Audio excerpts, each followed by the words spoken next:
ஹாய்ஸ் நான் ஜெசோனா. இன்னைக்கு நம்ம இத பத்தி பார்க்க போறோம் அப்படின்னு பார்த்தீங்கன்னா, ஜனநாயகன் படத்தோட ட்ரைலர் வெளியாயிருக்குது. இந்த ட்ரைலர் எப்படி இருந்துச்சு? இந்த படத்தோட கதைக்களம் என்ன? ஏற்கனவே தளபதி விஜய் அண்ணா அரசியல்ல இறங்குறதுனால, இந்த படத்துல அவருடைய அரசியல எப்படி எந்த அளவுக்கு புகுத்திருந்தாரு? இதெல்லாம் பத்தி தான் ஃபுல் டீட்டெயிலா நம்ம இந்த வீடியோல பார்க்க போறோம். இந்த வீடியோக்குள்ள போறதுக்கு முன்னாடி, இந்த வீடியோ பத்தின கருத்து ஏதாவது உங்களுக்கு இருந்துச்சுன்னா, தாராளமா கமெண்ட்ல சொல்லுங்க.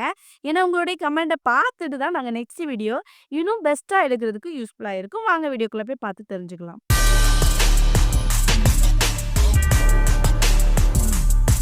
ஃபர்ஸ்ட் ஜனநாயகன் படத்தோட ட்ரெய்லர் வெளியாயிருக்குது. சரி, இந்த ட்ரெய்லர பார்த்து அந்த படத்தோட கதைக்களம் எந்த அளவுக்கு அமைஞ்சிருக்குது அப்படின்னு நம்ம பார்த்தோம் அப்படின்னு பார்த்தீங்கன்னா, ஃபர்ஸ்ட் ஆரம்ப காலகட்டத்துல விஜய் அண்ணா வந்து ஒரு போலீஸ் அதிகாரியா இருக்கிறாரு. சரியா? அப்போ அவருக்கு ஒரு பொண்ணு இருக்குது. சரியா?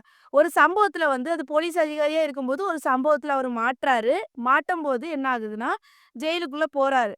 அப்ப அவருடைய பொண்ணு வந்து வேற யாருக்கிட்டயோ வந்து ஃபுல்லா வளருது. அந்த மாதிரி ஒரு சம்பவத்துல இருக்குறாங்க. சரியா? அதுக்கப்புறம் என்ன நடக்குது அப்படின்னு பார்த்தீங்கன்னா, ஜெயிலுக்குள்ள போன விஜய் அண்ணாவும் அங்கேயுமே சம்பவம் பண்ண ஆரம்பிக்கிறாரு. அதாவது அடி, தடி எல்லாமே வந்து நடக்குது. கொஞ்ச நாள்ல வந்து விஜய் அண்ணா வந்து ஜெயில விட்டு வெளிய வராரு. வந்ததுக்கு அப்புறம் அவர் பொண்ண வந்து போய் பார்க்குறாரு. பார்த்தது மட்டும் இல்லாம, அவருடைய குறிக்கோளை வந்து பொண்ண வந்து ஆர்மில வந்து சேர்க்கணும். அவருடைய எண்ணமே அதுதான். அப்ப என்ன பண்றாரு, பொண்ண பார்க்க நேரத்துலலாம் ஆர்மில சேரு, ஆர்மில சேரு. இதுல ஒரு கையெழுத்து மட்டும் போட்டா போதும். அப்படிங்கிற மாதிரி கேட்டுக்கிட்டே இருக்கிறாரு, கெஞ்சுறாரு. பொண்ணு வந்து அதுல வந்து பிடி குடுக்க மாட்டுது. அதாவது ஆர்மில வேண்டாம் அப்படிங்கிற மாதிரி ஒரு பிடி குடுக்காம இருக்குது. அப்ப என்ன நடக்குது அப்படின்னு பார்த்தீங்கன்னா, விஜய் வந்து சொல்றாரு, என்னுடைய பொண்ணு விஜயோட மனசுல ஏதோ ஒண்ணு இருக்குது. அதனால தான் என் பொண்ணு வந்து வேண்டாம் வேண்டாங்கிறா. நம்ம அத கண்டுபிடிக்கணும் அப்படிங்கிற மாதிரி என்ன பண்றாரு, விஜய் சொல்றாரு.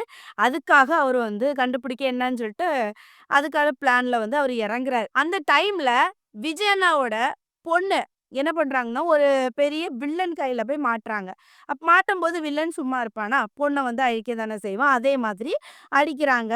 உடனே இது வந்து விஜய் அண்ணாவுக்கு தெரிய வருது. உடனே என்ன பண்றாங்க அப்படின்னு பார்த்தீங்கன்னா, விஜய் அண்ணா பொண்ண வந்து யாரெல்லாம் பிடிச்சாங்களோ, அவங்கள வந்து அடிக்க ஆரம்பிக்கிறாங்க. சரியா? அதுக்கப்புறம் தான் என்ன ஆகுது அப்படின்னு பார்த்தீங்கன்னா, மெயின் வில்லனு என்ட்ரி ஆகுறாரு. மெயின் வில்லன் வந்து ஒரு ஷிப்ல ஒரு ஒருத்தங்கள்ட்ட வந்து கைதாகி இருக்கிறாரு. அதாவது பெரிய அதிகாரிகிட்ட கைதாகி இருக்கிறாருன்னு நெனச்சுக்கோங்களேன். அப்ப என்ன ஆகுது அப்படின்னு பார்த்தீங்கன்னா, அந்த பெரிய ஷிப்ப விட்டு தப்பி வாராரு. தப்பி வந்துகிட்டு அந்த வில்லன் வந்து நெறைய பிளான்கள் போடுறாரு. அதுல ஒரு விஷயங்கள் வந்து சொல்றாரு. என்ன விஷயம் அப்படின்னு பார்த்தீங்கன்னா, இன்னும் 30 நாள்ல இந்தியாவ என் காலுக்கு கீழ போடுவேன் அப்படிங்கிற மாதிரி சொல்றாங்க. சரியா? அப்போ ஒரு வில்லன் ஒரு 30 நாள்ல இந்தியா என் காலுக்கு கீழ அப்படிங்கிற மாதிரி சொல்றான்னா, அப்ப எந்த அளவுக்கு அரசியல்வாதிகள் அவர்கிட்ட தொடர்பா இருக்கிறாங்க. ஒரு அரசியல்வாதி ஒரு தொடர்புல இருந்தா மட்டும் தான் என்ன ஆகும் அப்படின்னு பார்த்தீங்கன்னா, ஒரு வில்லன் இப்படி இறங்கி சொல்லுவாங்க. சரியா? இந்த மாதிரி வில்லன் வந்து சொல்லிட்டு இருக்காரு. அப்ப அந்த டைம்ல தான் என்ன பண்றாரு அப்படின்னு பார்த்தீங்கன்னா, விஜய் அண்ணா அந்த பெரிய வில்லன வந்து எதிர்க்க ஆரம்பிக்கிறாங்க. அதாவது ஃபர்ஸ்ட்டு இவன் வந்து அரசியல்வாதி சப்போர்ட் இருக்குது இந்த பெரிய வில்லனுக்கு அப்படிங்கிற மாதிரி விஜய் அண்ணாவுக்கு தெரிய வராது. பட் அதுக்கப்புறம் வந்து இந்த பெரிய வில்லன் கிட்ட போய் ஃபைட் எடுக்கும்போது தான் ஒவ்வொன்னும் பின்னாடி நடக்கிற விஷயத்த பார்த்து பார்த்து தான் இந்த வில்லனுக்கு வந்து அரசியல்வாதிகள் வந்து சப்போர்ட்ல இருக்கிறாங்க. அப்படிங்கிற மாதிரி தெரிய வருது. சரியா? அதுக்கப்புறம் என்ன பண்றாங்க அப்படின்னு பார்த்தீங்கன்னா, அரசியல்வாதி கிட்ட ஹெல்ப் கிடைக்கல விஜய் அண்ணாவுக்கு. அதுக்கப்புறம் நம்மளே இனி களத்துல இறங்கிருவோம் அப்படிங்கிறதுக்காக என்ன பண்றாங்கன்னா, மக்கள திரட்டுறாரு. மக்கள திரட்டிட்டு என்ன ஆகுது அப்படின்னு பார்த்தீங்கன்னா, அந்த ட்ரெய்லர் பார்க்கும்போதே தெரியுது மக்கள் அந்த அளவுக்கு சப்போர்ட் பண்றாங்க.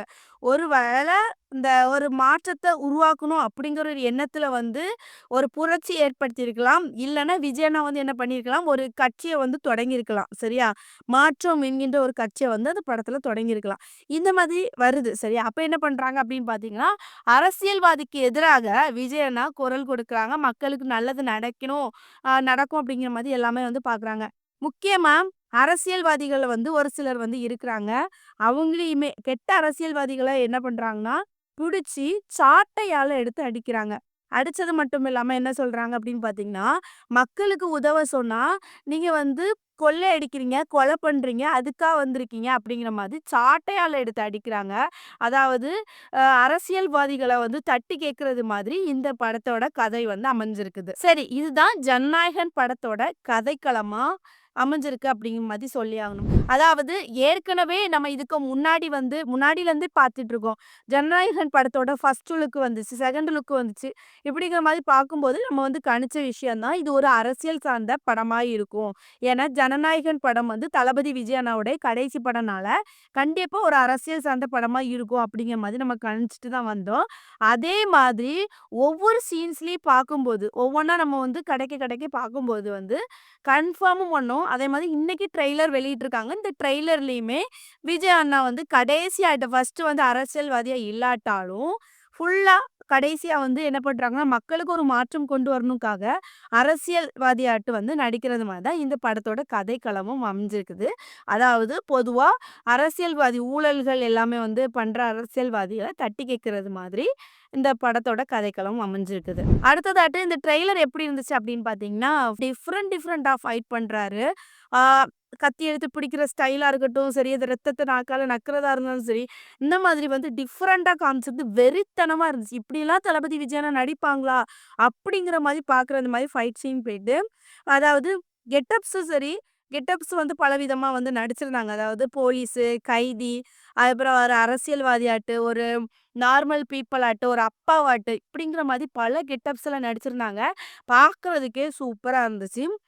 அவருடைய ஸ்டைலும் சரி, மாஸ் அவர் பண்றதே மாஸ் தான். பட் இந்த படத்துல சொல்லவே வேண்டாம். அந்த அளவுக்கு மாஸ் பண்ணிட்டாரு. சரி, இந்த படத்தோட இயக்குனர் யாரு அப்படின்னு பார்த்தீங்கன்னா, வினோத். இந்த படத்தோட இசையமைப்பு யாரு அப்படின்னு பார்த்தீங்கன்னா, எல்லாத்துக்குமே தெரியும். அனிருத் தான். வேற லெவல்ல அந்த படத்துல நெறைய பாட்டெல்லாம் பங்கம் பண்ணியிருப்பாரு. அப்படி அழகா பாடியிருந்தார். சரி. விஜய் அண்ணாவோட ரோல் எப்படி இருந்துச்சு அப்படின்னு பார்த்தீங்கன்னா, ரொம்பவே சூப்பரா இருந்துச்சு. அதாவது பார்க்கும்போது எப்படி இருந்துச்சு அப்படின்னு பார்க்கும்போது, இந்த படம் எப்ப இறங்கணும்? ஓடி போய் ஃபர்ஸ்ட்டு போய் பார்க்கணும். அப்படிங்கிற மாரி தான் இருந்துச்சு. அந்த அளவுக்கு செம்மையா பண்ணியிருந்தாங்க. அடுத்ததாட்டு இந்த பூஜா ஹெக்டோ நடிச்சிருந்தாங்க. பட் இந்த ட்ரெய்லர்ல பூஜா ஹெக்டோ அங்கங்க சில சில சீன்ஸ்கள்ல தான் வந்திருந்தாங்க. ரொம்ப ஒண்ணும் காட்டல. சரியா? பட் அவங்க ஒரு முக்கியமான ரோல்ல மட்டும் நடிக்கிறாங்க அப்படிங்கிற மாரி எனக்கு தெரிய வருது. அடுத்ததாட்டு மமிதா. மமிதா விஜய் அண்ணாவோட மகளா நடிக்கிறாங்க. சரியா? வேற எதுவும் இல்ல. விஜய் அண்ணா கிட்ட ரொம்ப பாசமா விஜய் அண்ணாவும் அவங்க மகனா ரொம்ப பிடிக்கும். அந்த அளவுக்கு பாசமா இருக்க மாரி, குடும்பம் சார்ந்த ஒரு படம் மாதிரியே காமிச்சிருந்தாங்க. அது சூப்பரா அவங்க நடிச்சிருந்தாங்க. மகளாட்டும் எப்படியெல்லாம் ரோல் குடுக்க முடியுமோ, அந்த அளவுக்கு ஒரு பெஸ்ட்டா குடுத்துருந்தாங்க. அத பார்க்குறதுக்கு ரொம்பவே நல்லா இருந்துச்சு. அதுக்கு பிறகு பாபி தியோல். பாபி தியோல் ஸ்டார்ட்டிங்லேருந்து இப்போ வர தான் பார்த்துட்டு இருக்கோம். அவரு தான் வில்லன் அப்படிங்கிற மாரி. வில்லன் எப்படி நடிக்க போறாரு அப்படிங்கிற மாரி நம்ம பார்த்துட்டு இருக்கும்போது, இப்போ வில்லன் கேரக்டர்ல பிச்சு உதறிட்டாரு. அந்த அளவுக்கு சூப்பரா அவருக்கு வில்லன் கேரக்டர் அந்த அளவுக்கு செட் ஆயிருச்சு. அவர் பேசின ஸ்டைலு, அவர் ஃபைட் பண்ற ஸ்டைலு, அப்புறம் இந்த மாதிரி நெறைய விஷயங்கள் இருக்கு. சொல்லிட்டே போலாம். அ வில்லன் கேரக்டருக்கு சூப்பரா அவரு பண்ணியிருந்தாரு. வேற லெவல். அடுத்ததாட்டு பிரகாஷ்ராஜ். பிரகாஷ்ராஜ் எடுத்துக்கிட்டோம் அப்படின்னு பார்த்தீங்கன்னா, வில்லன் கெட்டப் அவருக்கு ரொம்பவே சூட்டபிள் ஆகும். அதனால என்ன பண்ணியிருந்தாங்க அப்படின்னு பார்த்தீங்கன்னா, இந்த படத்துல பிரகாஷ்ராஜ வில்லன் அரசியல்வாதியாட்டு காமிச்சிருந்தாங்க. பட் வேற லெவல் சூப்பரா இருந்துச்சு. பட் இந்த ட்ரெய்லர்ல ரொம்ப ஒண்ணும் காட்டல. படத்துல காட்டுவாங்களா இருக்கும். ட்ரெய்லர்ல அங்கங்கே மட்டும் தான் காமிச்சிருந்தாங்க. சில பல சீன்ல மட்டும் தான் காமிச்சிருந்தாங்க. அடுத்ததாட்டு கௌதம் வாசுதேவ் மேனன் நடிச்சிருந்தாங்களாம். பட் அது படத்துல பார்த்தா தான் அவரு என்ன ரோல்ல நடிக்கிறாரு அப்படிங்கிற மாரி தெரிய வரும். இப்படி தளபதி விஜய் அண்ணா கூட நெறைய பேர் நடிச்சிருக்கிறாங்க. பட் இந்த படத்த வெயிட் பண்ணி பார்க்கலாம். பட் படத்தோட கதைக்களம் ஒரு அரசியல் சார்ந்த படமா தான் ஃபினிஷிங்ல இருக்குது.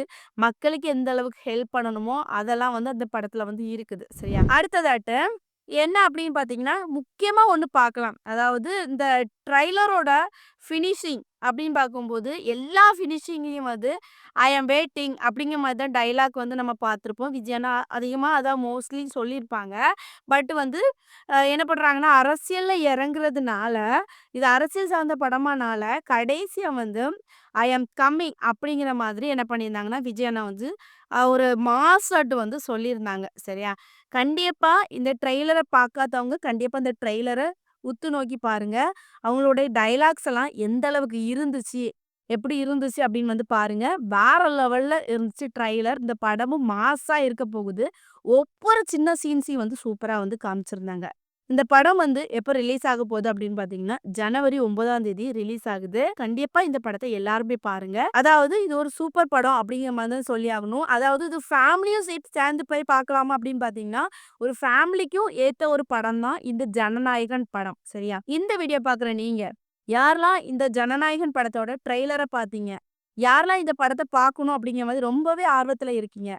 கமெண்ட்ல சொல்லுங்க. நெக்ஸ்ட் வீடியோல சந்திக்கிறேன். பை.